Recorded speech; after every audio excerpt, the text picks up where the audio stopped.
दोस्तों, क्या आपने कभी ये सोचा कि स्टीव जॉब्स ने कभी खुद से आईफोन या मैकबुक नहीं बनाया, वहीं बिल गेट्स ने खुद से माइक्रोसॉफ्ट की ऑपरेटिंग सिस्टम नहीं बनाई और ना ही एलोन मस्क ने खुद से टेस्ला कार का निर्माण किया, लेकिन फिर भी इन सभी लोगों ने बहुत ही कम समय में एक्सट्रीम लेवल की सफलता भला कैसे हासिल कर ली और कैसे पूरी दुनिया पे राज किया। आखिर वो कौन सी ऐसी चीज है जिसने इन साधारण इंसानों को लोगों का मसीहा, पावरफुल लीडर और दुनिया का सबसे अमीर इंसान बना दिया था। तो इस पॉइंट पर ज्यादातर लोग ये कहेंगे कि भाई ये सब टैलेंट, इंटेलिजेंसी और हार्डवर्क का कमाल है, लेकिन आपकी इन बातों को झूठा साबित करने के लिए कुछ समय पहले एक रिसर्च पब्लिश की गई, जहां रिसर्चर्स ने सीना ठोक के ये दावा किया कि अगर कोई इंसान टैलेंटेड और इंटेलिजेंट है तब इससे वो अपनी लाइफ में सक्सेसफुल होगा और कुछ अचीव कर भी पाएगा। इस बात के मात्र 30% चांसेस होते हैं, यानी कि आप कितना भी टैलेंट और इंटेलिजेंस के पीछे भाग लो, लेकिन अगर आपने बाकी के 70% पर फोकस नहीं किया तो आप एक ऑर्डिनरी इंसान ही बनकर रह जाओगे। तो अब सवाल ये आता है कि आखिर क्या है वो चीज जिसके अंदर हमारे सक्सेस एंड अचीवमेंट का इतना बड़ा रहस्य छुपा हुआ है। तो रिसर्च ये बताती है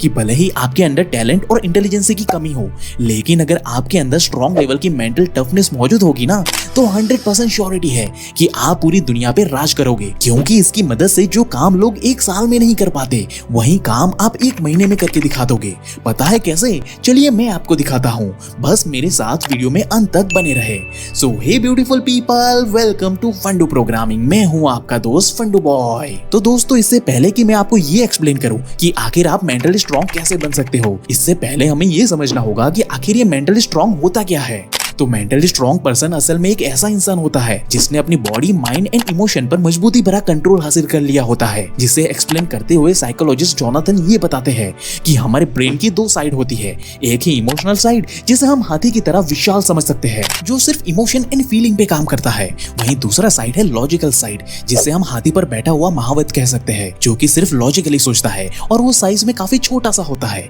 इसलिए जब यह महावत हाथी को बोलता है कि चलो दोस्त, मुझे जिंदगी में बहुत आगे जाना है, अपने सपने पूरे करने हैं, इसलिए जल्दी से चलो और आज 12 घंटे की पढ़ाई मुझे पूरी करवा करके दो, तो तब ये हाथी तुरंत बोलता है कि हाँ दोस्त, ये सब ठीक है, लेकिन आज मूड नहीं है, आज अंदर से वो पढ़ाई करने की फीलिंग नहीं आ रही है ना, इसलिए आज नहीं, कल करते हैं दोस्त। अब इस मोमेंट पर ये छोटा सा महावत डरा धमकाकर या कोई लालच देकर हाथी को मनाने की बहुत कोशिश करता है, लेकिन इतने विशालकाय हाथी की शक्ति के आगे अंत में ये छोटा सा महावत हार जाता है। इसलिए ऊपर बैठा महावत कभी अपने फाइनल डेस्टिनेशन तक पहुंच ही नहीं पाता, क्योंकि महावत तो लॉजिकली सोचकर हमेशा ये कहता है कि सुबह जल्दी उठना जरूरी है, अभी पढ़ाई करना जरूरी है, एक्सरसाइज करना जरूरी है, अभी पॉर्न एंड सोशल मीडिया से दूर रहना जरूरी है। लेकिन हमारे अंदर बैठा ये शक्तिशाली इमोशनल हाथी हमेशा ये कहता है कि दोस्त, अभी मूड नहीं है, बाद में कभी कर लेंगे। इसलिए जब जब ये इमोशनल हाथी जीत जाता है ना, तब तब ये महावत को हार का सामना करना पड़ता है, क्योंकि ये शक्तिशाली इमोशनल हाथी उसकी बात ही नहीं मानता, क्योंकि भाई इस कमजोर महावत ने कभी समय निकाल कर अपने इस शक्तिशाली हाथी को ट्रेन ही नहीं किया है। इसलिए ये हाथी किसी भी डायरेक्शन में भटक जाता है, अपनी मनमानी करता है और कभी ऊपर बैठे महावत को अपनी मंजिल तक लेकर ही नहीं जाता। एंड आई एम श्योर कि आप सबके साथ भी अभी हर रोज यही हो रहा होगा। लेकिन जो मेंटली स्ट्रॉन्ग इंसान होते हैं ना, वो अपनी इस हाथी की सवारी करने से पहले से ही इसे अपने इशारों पे चलने के लिए बारीकी से ट्रेन कर लेते हैं। इसलिए तब वो छोटा सा महावत भी विशाल हाथी को अपने कंट्रोल में करके अपनी बॉडी, माइंड एंड इमोशन को अपनी मर्जी से इस्तेमाल करके 1 साल का काम भाई 1 महीने में पूरा करके प्रचंड सफलता को अपनी मुट्ठी में कर लेता है। इसलिए आंखें बंद करके जरा सोचो कि 98% शक्ति का पूरा कंट्रोल अगर आपके हाथ में आ जाएगा तो क्या होगा? क्या इसके बाद फिर आपके लिए किसी भी चीज को हासिल कर पाना मुश्किल होगा? मेरे ख्याल से बिल्कुल नहीं, क्योंकि साइंटिफिकली अगर हम देखें तो हमारे ब्रेन में जो इमोशनल लिम्बिक सिस्टम होता है ना, वो बहुत बड़ा होता है, जिसके अंदर हमारे ब्रेन की 98% पावर रहती है। वहीं हमारे रैशनल लॉजिकल माइंड के पास सिर्फ 2% की पावर होती है हमारे ब्रेन को कंट्रोल करने की। इसलिए जब आप इस हाथी को कंट्रोल करना सीख जाओगे तो समझ लो कि उसके बाद आप जो चाहोगे वो आसानी से हासिल कर लोगे। आप बोलोगे कि सुबह 4 बजे उठना है तो ये हाथी आपको 4 बजे उठा देगा। वही 12 घंटे पढ़ना है तो ये 12 घंटे पढ़ा कर ही छोड़ेगा आपको। और ये कोई हवा में बात नहीं हो रही है दोस्त, बल्कि यूनिवर्सिटी ऑफ कॉर्नेल के कुछ रिसर्चर्स ने बाकायदा इसके ऊपर एक एक्सपेरिमेंट कंडक्ट किया है, जिसमें उन्हें ये पता चला कि इस हाथी को कंट्रोल करने से क्या क्या चमत्कार हो सकता है, जिसे आप अभी स्क्रीन पर देख सकते हो। अब इस चार्ट में हायर लेवल का पेन 10 डायलोरीमीटर है। अब यहाँ डायलोरीमीटर पेन की इंटेंसिटी नापने का एक यूनिट यूनिट है जिसके बारे में ये कहा जाता है कि लेवल 10 पर पहुंचते ही दर्द के मारे लोगों की इंस्टेंटली जान चली जाती है। लेकिन अब इसके ऊपर और भी ज्यादा बारीकी से रिसर्च किया गया तो साइंटिस्ट को पता चला कि इस दुनिया में सबसे हाई इंटेंसिटी का पेन अराउंड 11 डायलोरीमीटर तक भी चला जाता है और वो है लेबर पेन। और ये उस वक्त होता है जब एक माँ अपने बच्चे को जन्म दे रही होती है और ये पेन भाई इतना भयानक होता है कि वो आसानी से अच्छे खासे मुस्टंडों को चुटकियों में मौत की नींद सुला सकता है। लेकिन एक माँ अपने बच्चे को इसी पेनफुल कंडीशन में रहकर भी हंसते हंसते जन्म देती है।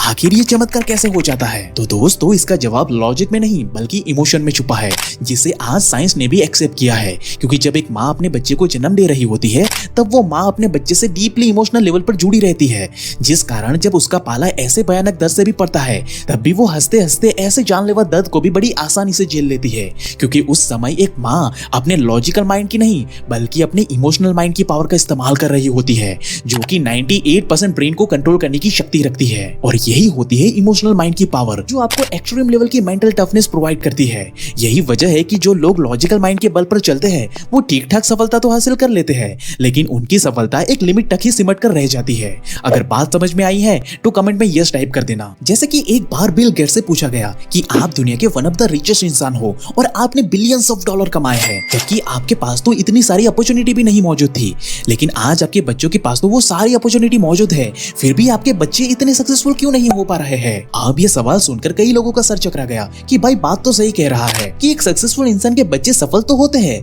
लेकिन ज्यादातर केसेस में वो कभी अपने पेरेंट्स को पीछे नहीं छोड़ पाते। क्योंकि भाई सच्चाई देखे तो एक समय पर जब Bill Gates and Steve job कुछ भी नहीं थे तब उन्होंने सब कुछ हासिल करने के लिए भारी मात्रा में स्ट्रगल किया था, क्योंकि उनके अंदर गरीबी से बाहर निकलकर अपनी औकात को बदलने की भूख मौजूद थी। लेकिन आज जब उनके बच्चों के पास सब कुछ है तब उनके अंदर ऐसी कोई भी भूख मौजूद नहीं है, इसलिए वो बाकी ऑर्डिनरी लोगों की तरह ही सिर्फ अपने लॉजिकल माइंड की 2% पावर को ही इस्तेमाल कर पा रहे हैं। यही वजह है कि आज तक उन्होंने कोई भी एक्सट्रीम लेवल की सफलता हासिल नहीं की है और इसी वजह से हम और आप दोनों उन बच्चों के नाम तक नहीं जानते, जबकि दशरथ मांझी, इलोन मस्क और न जाने कितने ऐसे अनगिनत लोग हैं जिनके पास भले ही कोई खास अपॉर्चुनिटी नहीं थी, लेकिन फिर भी उन्होंने इस दुनिया में एक्स्ट्रा ऑर्डिनरी काम करके दिखाए हैं, क्योंकि इन सब ने एक्सट्रीम लेवल की सफलता हासिल करने के लिए अपने इमोशनल माइंड का इस्तेमाल किया था। जैसे कि दशरथ मांझी कभी पहाड़ तोड़ने का नहीं सोचते, लेकिन जब बीच में आ रहे पहाड़ और असुविधा के चलते जब उन्होंने अपनी पत्नी और बच्चे को खो दिया तो तब इसी साधारण से इंसान ने बस एक छेनी हथौड़े से पूरे के पूरे पहाड़ को काट डाला, लॉजिकल माइंड से नहीं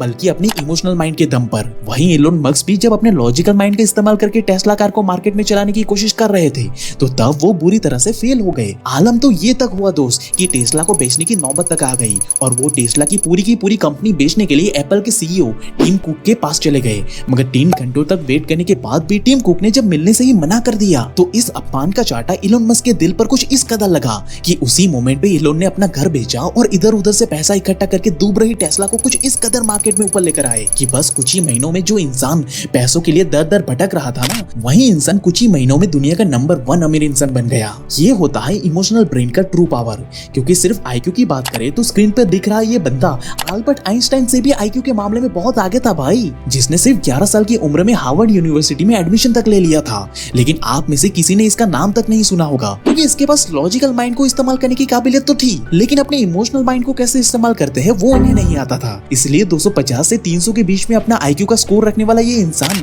कभी कोई एक्सट्रीम लेवल की सफलता हासिल कर ही नहीं पाया। अब इसका मतलब ये बिल्कुल नहीं है कि लॉजिकल माइंड बकवास है, ऐसा नहीं है, क्योंकि लॉजिकल माइंड हमें महावत की तरह सही डायरेक्शन दिखाता है, लेकिन उस मंजिल तक पहुंचने की पावर हमें सिर्फ और सिर्फ हमारे इमोशनल माइंड से ही मिलती है। और यही बात सोक्रेटिस ने भी बताई है कि जब तुम पानी के अंदर डूब रहे होते हो तब सांस लेने के लिए जिस तरह से तुम तड़प उठते हो ना, ठीक वैसे ही जिस दिन तुम इमोशनली अपने लक्ष्य को पाने के लिए तड़प उठोगे ना, उस दिन तुम्हें इस दुनिया में हिस्ट्री क्रिएट करने से भाई कोई रोक नहीं पाएगा। जिसे साइंस एंड साइकोलॉजी की लैंग्वेज में फ्लो स्टेट में जाना कहते हैं, जहां आप अपने माइंड की ऐसी डायमेंशन को अनलॉक कर लेते हो कि जिसकी मदद से आप 1 साल का मोस्ट इफेक्टिव एंड क्रिएटिव काम बस 1 महीने में कंप्लीट करने की काबिलियत हासिल कर लेते हो। इसलिए अगली बार आपका पढ़ने का या कोई काम करने का मन ना करे तो अपने आप को ये मत बोलो कि पढ़ाई नहीं की तो एग्जाम में मार्क्स नहीं आएंगे और मैं फेल हो जाऊंगा। इसके बजाय आंखें बंद करके पूरी फीलिंग्स के साथ ये बोलो कि अगर मैंने अभी पढ़ाई नहीं की तो मैं अपनी माँ को कभी एक लग्जरियस लाइफ प्रोवाइड नहीं कर पाऊंगा जो वो डिजर्व करती है। वहीं जो रिश्तेदार और दोस्त बात बात पर हमेशा तुम्हें एक लूजर होने का एहसास दिलाते हैं, उन्हें तुम कभी मुंह तोड़ जवाब नहीं दे पाओगे। और जिस लड़की और उसके बाप ने तुम्हें बेइज्जत करके घर से निकाल दिया था ना, उन्हें तुम कभी अपनी असली औकात नहीं दिखा पाओगे। इसलिए अभी पढ़ाई करो और इतनी सॉलिड करो ताकि जिंदगी में कभी किसी चीज को खरीदने से पहले तुम्हें उसकी कीमत देखने की जरूरत ना पड़े। अब ये चीज जब आप आंखें बंद करके इमोशनली फील करोगे तो तब ये चीजें आपको highly aggressive and charged up कर देगी, जो एक्चुअली में तुम्हारे सीने में एक आग लगा देगी, जिसके पास से तुम चाहोगे तब भी अपने आप को एक्शन लेने से नहीं रोक पाओगे, क्योंकि ऐसा करने पर आपका इमोशनल माइंड पूरी तरह से हिल जाएगा, जिससे कि आप बिना अपना समय बर्बाद किए बगैर पूरे फोकस के साथ अपने 1 साल का काम 1 महीने में पूरा करने की ताकत हासिल कर लोगे, जो सही मायने में आपके इस ताकतवर हाथी को फ्लो स्टेट में रखने पर मजबूर कर देगा। तो दोस्त, अगर अभी तुम्हारी लाइफ में बुरा वक्त चल रहा है तो ये तुम्हारे लिए एक सिग्नल है कि अब तुम एक मेंटली एंड इमोशनली स्ट्रॉन्ग इंसान बनने वाले हो, क्योंकि यही दर्द, यही तकलीफ तुम्हें इम्पॉसिबल काम को भी पॉसिबल करने की शक्ति देगा, क्योंकि इन्हीं तकलीफों से लड़कर ही एक साधारण सा इंसान भी राजा बनने की काबिलियत हासिल कर लेता है। तो अगर आपके अंदर भी ऐसी ही काबिलियत मौजूद है तो मुझे कमेंट में अपने नाम के आगे किंग लिखकर जरूर से बताना, और ऐसे ही लाइफ चेंजिंग वीडियोस हर हफ्ते देखने के लिए हमारे चैनल को अभी सब्सक्राइब करें। And at last, thank you for watching guys.